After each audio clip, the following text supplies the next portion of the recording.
Hello friends.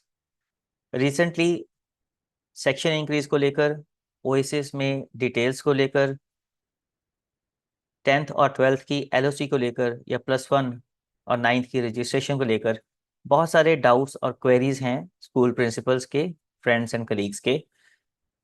बहुत से लोग मुझे ये भी पूछ रहे थे कि बहुत देर हो गई, आपने सीबीएसई से रिलेटेड कोई वीडियो नहीं अपलोड किया अभी तक। तो I was just little busy in my own routine. As you know, I am a full time working principal, तो टाइम निकालना कई बार बहुत मुश्किल हो जाता है। But there is one circular, recent circular by CBSE, जिसके ऊपर मुझे लगता है बात करना बहुत ज़रूरी थी। सो आई थॉट कम से कम एक वीडियो मुझे इस सर्कुलर पर ज़रूर बना देना चाहिए। It is related to the number of students, permission regarding number of students in various classes for CBSE affiliated schools. So I will directly take you the circular first, और उसके बाद आगे बातचीत करते हैं, देखते हैं क्या है उस सर्कुलर में। It is a brief circular, ज़्यादा लंबा चौड़ा सर्कुलर नहीं है, इसलिए वीडियो भी छोटा ही होगा, बट है बहुत इंपॉर्टेंट और आपके बहुत काम का भी है। और maybe it will leave us with some questions in the end, जिसके आंसर शायद मेरे पास भी ना हो। अगर आपके पास हो तो ज़रूर दीजिएगा।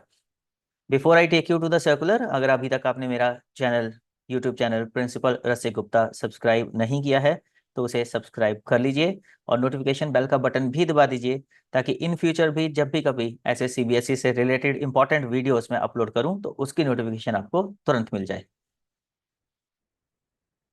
So as you can see, this circular was issued on 13th September and it is addressed to all the heads and managers of the CBSE affiliated schools. And it says reference is invited to the board's circular number 7/2024 dated 31st May 2024, wherein it was directed that the schools affiliated to CBSE should realign per section students strength to 40 as per the rule number 4.8 of affiliation bylaws 2018. So 40 से ज्यादा बच्चे CBSE affiliated schools के किसी भी class के किसी section में नहीं हो सकते, ये बोलता है rule number 4.8 of affiliation bylaws, जिससे रिलेटेड एक सीबीएसई ने सर्कुलर इशू किया था 7/2024, 31 मई को, जिसमें उन्होंने फर्दर एक हेल्प दी थी स्कूल्स को। For 3 years they had given relaxations to the schools, जिसमें उनको अपनी स्ट्रेंथ को रीअलाइन करना था। क्या था उसमें रिलैक्सेशन में? Let's see. It was further said that in the circular that the schools were required to utilise this permission of 45 students per section judiciously and ensure that the section's strength are realigned to 40 students per section in each class over next 3 years. मई 2024 में CBSE ने circular issue किया था।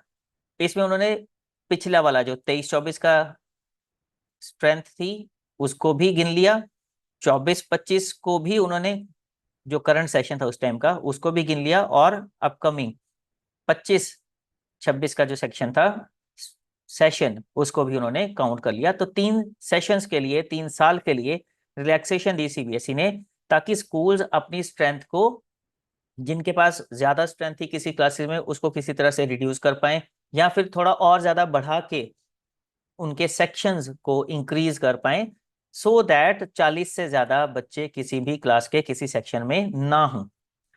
However, it is to note that aforesaid direction of realigning the students to 40 per section over the next 3 years, that is up to session 25-26, is only applicable for classes 1st to 8th.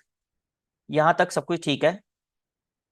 CBSE कह रहा है कि हमने जो relaxation दी थी 40 strength को align करने के लिए, 3 साल की रिलैक्सेशन दी थी, उसे आपको यूटिलाइज करना था for classes 1st to 8th only. मतलब 1st to 8th में अगर किसी भी क्लास में आपके नंबर ऑफ स्टूडेंट्स 40 से ज्यादा थे, तो उसको बैलेंस करने के लिए, जैसे मैंने पहले बोला, दो ही वेज है उसके, या तो हम स्ट्रेंथ को घटा के 40 पे ले आए, या फिर स्ट्रेंथ को बढ़ा के 2 सेक्शन या 3 सेक्शन, जितने भी, एक सेक्शन मतलब, और ऐड कर दें। तो वो रिलैक्सेशन थी सिर्फ 1st to 8th क्लासेस के लिए। अब जो कंफ्यूजिंग बात है, जो मैंने आपको शुरू में बोला था कि डाउट क्रिएट होगा, जिसका क्वेश्चंस रेज होंगे और जिसका जवाब शायद मेरे पास भी ना हो, वो यहाँ पे है इस लाइन में। ध्यान से देखिएगा, सुनिएगा और समझिएगा। Whereas for the rest of the classes, that is 9th to 12th, the school may have optimum intake of up to 45 students in each class, inclusive of all the categories of admission, as mentioned in the standard operating procedures of admissions issued by board on 1/9/2020। 1 सितंबर 2020 को board ने एक detailed circular issue किया था admission से related. उसमें standard operating procedure SOP था admissions का। उसका हवाला देके वो बोल रहे हैं कि पहले ही जो 9th to 12th क्लास की स्ट्रेंथ है उसको 45 तक ऑप्टिमम इनटेक अलाउ कर दिया गया था एसओपी के जरिए, जो 1 सितंबर 2020 को इशू किया गया था। अब ये लाइन बहुत बड़े कंफ्यूजन का कारण बन रही है बहुत से स्कूल प्रिंसिपल्स और ओनर्स के माइंड में। इसका मतलब दो तरह से निकाला जा रहा है। एक मतलब ये निकल रहा है कि सीबीएसई ने जो ये 3 साल की रिलैक्सेशन दी थी, ये 1st to 8th क्लासेस के लिए थी कि 25-26 तक 1st to 8th क्लासेस में 40 की स्ट्रेंथ हो जानी चाहिए। 40 से ऊपर 26-27 में सीबीएसई किसी भी क्लास में अलाउ नहीं करेगी। मतलब यदि आप ओएसएस में स्टूडेंट स्ट्रेंथ मेंशन करने जाओगे तो जितने आपने सेक्शंस मेंशन किए हुए हैं उसका मल्टीप्लाइड बाय 40 जितना भी होगा, उससे अगर एक भी बच्चा ऊपर होगा तो वो अलाउ नहीं होगा। उसके लिए आपको नया सेक्शन क्रिएट करना पड़ेगा परमिशन लेकर, या फिर उस बच्चे को एक को घटाना पड़ेगा। मगर जो 9th to 12th के लिए है, इसके दो मीनिंग जो मैंने आपको बोले हैं। पहला वाला मीनिंग क्या निकल रहा है कि ये तो पहले से ही अलाउड था। बहुत से स्कूल ओनर्स और प्रिंसिपल्स ने इसका ये मीनिंग निकाला है कि optimum intake up to 45 in classes 9 to 12 was granted, already granted, and it will be granted in future also। मतलब 9 to 12 में सीबीएसई 40 की कैप नहीं लगाएगी। 45 सेक्शंस के हिसाब से, पर सेक्शन के हिसाब से 45 students 9th to 12th her class में अलाउड होंगे इन फ्यूचर ऑल्सो। ये एक मतलब है जो बहुत से मेरे प्रिंसिपल फ्रेंड्स और स्कूल ओनर्स निकाल रहे हैं। दूसरा मतलब इसका जो निकलता है, जो मुझे भी लगता है शायद ज्यादा रेलिवेंट हो, शायद सीबीएसई वही कहना चाहती हो, कि उसको हम इसी कंटेक्स्ट में देखें। जो पहली वाली लाइन है 1st to 8th वाली, वो लाइन क्या बोलती है कि आपको 3 साल की रिलैक्सेशन दी गई थी 1st to 8th क्लासेस में स्ट्रेंथ को रेगुलेट करने के लिए। और जब हम 1st to 8th क्लासेस में स्ट्रेंथ को रेगुलेट कर लेंगे तो ऑटोमेटिकली वो जो 40 स्ट्रेंथ आ जाएगी हर एक सेक्शन में 8th क्लास तक के 25-26 सेशन में। जब वो बच्चे 8th क्लास वाले 26-27 सेशन में जाएंगे तो ऑब्वियसली 40 बच्चे ही प्रमोट होंगे। तो ऑटोमेटिकली उस सेशन के बाद 9th ऑनवर्ड जो स्ट्रेंथ है वो रेगुलेट होना शुरू हो जाएगी। मगर तब तक के जो 8th क्लास में सपोज 45 बच्चे आते जा रहे थे इन 3 सालों में, 23-24 में मेरे पास 8th में 45 बच्चे थे, वो 24-25 में 9th में चले गए, 25-26 में 10th में चले गए, राइट। इसी तरह से अगर 24-25 में मेरे पास 45 बच्चे थे 8th क्लास के किसी एक सेक्शन में, वो 25-26 में 9th में चले जाएंगे और 26-27 में 10th में चले जाएंगे।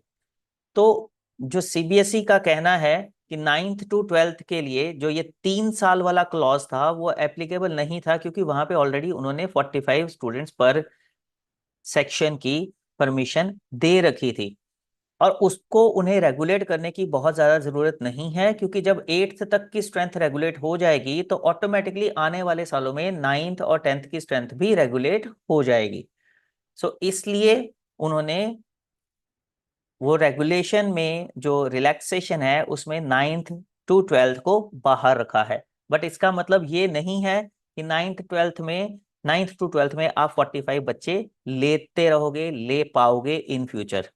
वहां पे भी जहां तक मेरी समझ कहती है 40 की कैपिंग रहेगी ही रहेगी। ओनली जो बच्चे नीचे से ऊपर सिक्स सेवन्थ एट्थ क्लासेस में 45 होने की वजह से ऊपर आए थे, वो सीबीएसई एज्यूम करते हैं कि 3 सालों में ऑटोमेटिकली रेगुलेट हो जाएंगे, और उसके बाद क्योंकि नीचे से स्ट्रेंथ जो है वो 40 की ही आएगी, तो ऑब्वियसली 9th to 12th में भी 40 ही बच्चे रहेंगे, 40 से ऊपर बच्चे नहीं जाएंगे in future. So keeping this in mind, I will suggest कि आप 9th to 12th क्लासेस में भी 40 से ऊपर स्टूडेंट्स की एडमिशन मत लेना कभी भी। जो नीचे वाली रेगुलेशन से रिलेटेड स्ट्रेंथ आ रही थी वो शायद चल भी जाएगी, मगर आप सपोज करो 25-26 में 8th क्लास में आपने बच्चे रेगुलेट करके 40 कर दिए, अब 26-7 में जब वो बच्चे 9th में जाएंगे तो आप उसमें 5 ऐड नहीं करोगे 45 करने के लिए, आप उस स्ट्रेंथ को 40 ही रहने दोगे। इसी तरह से नेक्स्ट सेशन में भी वो स्ट्रेंथ 40 ही जाएगी 10th क्लास में। So please, this is what I could understand about this circular. मेरी समझ ये कहती है, अगर आपको लगता है कि मेरी समझ के हिसाब से मैंने इसे गलत डिकोड किया है तो आप कमेंट बॉक्स में लिख सकते हैं, या फिर कोई ऑथेंटिक सोर्स ऑफ सीबीएसई से आपके पास इंफॉर्मेशन है कि सीबीएसई ने 9th to 12th के बच्चों को फॉरएवर 45 की लिमिट ग्रांट कर दी है, तो वो भी आप शेयर कर सकते हैं, सो दैट जो भी व्यूअर्स इस वीडियो को देख रहे हैं कमेंट बॉक्स में जब वो जाएं तो उन्हें बेटर गाइडेंस मिल पाए और उनकी हेल्प हो पाए। अगर ये वीडियो आपको काम का लगा है, हेल्पफुल लगा है, तो आप इस वीडियो को लाइक करके ज़्यादा से ज़्यादा लोगों तक शेयर ज़रूर कर दीजिएगा ताकि उनकी भी हेल्प हो पाए। और इसी तरह से अगर आप चाहते हैं कि सीबीएसई से रिलेटेड इंपॉर्टेंट इन्फॉर्मेशन आपको मेरे थ्रू मिलती रहे तो मेरे यूट्यूब चैनल प्रिंसिपल रसी गुप्ता को सब्सक्राइब करके और बेल आइकन का बटन प्रेस कर दीजिए, ताकि इन फ्यूचर जब भी मैं ऐसे इन्फॉर्मेटिव वीडियोस अपलोड करूं उनकी नोटिफिकेशन आपको तुरंत मिल जाए। Don't forget to like, subscribe and share, and also share your opinion in the comment box. So till the time I upload my next video, keep watching Principal Rasi Gupta. Thank you.